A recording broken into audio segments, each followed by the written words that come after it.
nyaya yerespect inyaya iri kunetsa mukati medzimba, kuti vakadzi kunyanya isusu vakadzi hatisi kurespekta varume vedu. Saka imimi sevarume chii chamunoti mukadzi wangu haasi kundirespect, kana chamunoti respect, chamunoexpecta kuti isusu tinge tichikuitirai sevakadzi chii? Unoziva respect haisi pazvinhu zvakakura sei. Alright. Murume ada kungokudziwa, kuonekwa sababa pamba. Ukaziya ichocho ndo respect yekutanga. H2 you must respect also kutenda zvidiki zvawaitirwa nababa, handiti kuappreciate. Ukati maita basa that iyoyo murume anoiverenga serespect. Ndosaka muchizonzwa mwaye muchiti ndokuita zvakawanda saurespect, handiti. Then even chaiko pane magariro, handiti, tsika nemagariro dzinofanira kuti dzinge dzisingaperi pakati pevanhu, kuti murume anofanira kunzi apiwe mvura yokugeza maoko, ogezwa maoko, handiti, anofila so kuti zveshuwa ndini baba mumba muno. Uye zvakare kunzi maswera sei baba, kungomoresa mwangu uchibva baba maswera sei, handitika, baba mamuka sei. Do you know kuti zvinhu zvidiki zvinoita kuti ukarespekta murume everything zvese anogona kukuitira according uchimupa respect. Uye zvakare kuti murume achitaura unofana kuziva kuti murume ari kutaura panapa, kana chandaudziwa nababa kuti ndirege zveshuwa ngandite sei, ngandirege.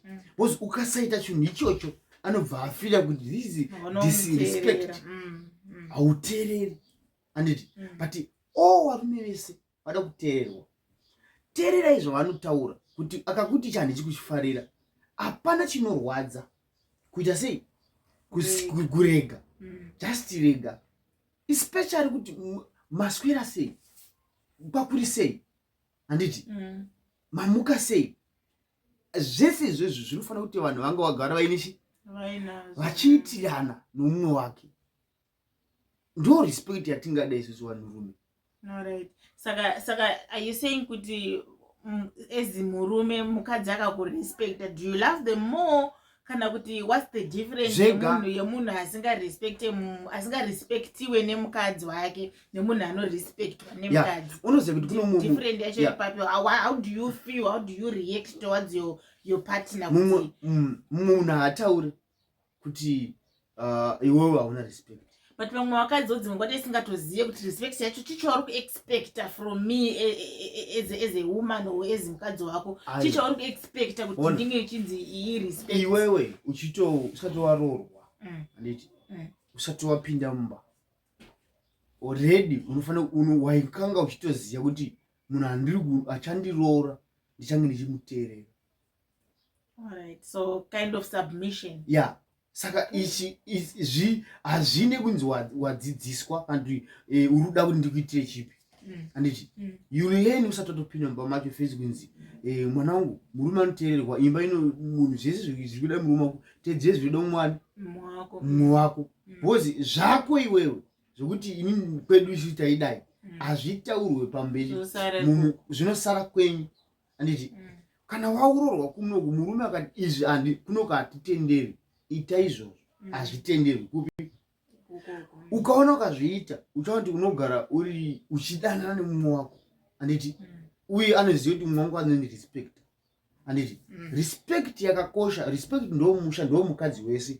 Ukaona munhu akashayiwa respect, imba yake inogara haigari zvakanaka, inogara ichicheka ichizungurwa. Because munhu kuti anisi kufira 100% kuti ndinomwe wake, haafile that so much, that love yoyo kuti ndinomwe wangu. Because anoti unoziva kuti problem mani handiteereri, anogona kutadza kuudzewa, but kuna umwe murume unoziva kuti mumba ndine dambudziko, handiteereri, mukadzi uyo handiteereri, ndikadoi nditauri chinhu chakati anoita zvake ega.